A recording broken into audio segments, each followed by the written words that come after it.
ஒரு பெரிய பாஸ்டர், தலைமை பாஸ்டர்ட்டுக்கு ஒரு ஒரு அசிஸ்டன்ட் பாஸ்டர் வந்து அவருக்கு ஒரு குழந்தை பிறந்திருக்கு. அது பால் போடுவாங்க, காசு இல்லை.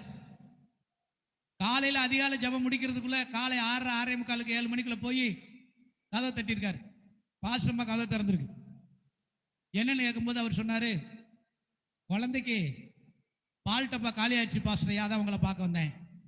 அவர் சொன்னாரு, உனக்கு பால் டப்பா தான் காலி, எனக்கு நிறைய காலியா இருக்கு. நானே அவர் தாடி மயிரில் 2 மயிரை பிடிச்சி தொங்குறேன், நீரை போய் வீட்டில் போய் 2 முடியை பிடிச்சி தொங்குறானா, என்கிட்ட வந்திருக்கேன்னாராம்.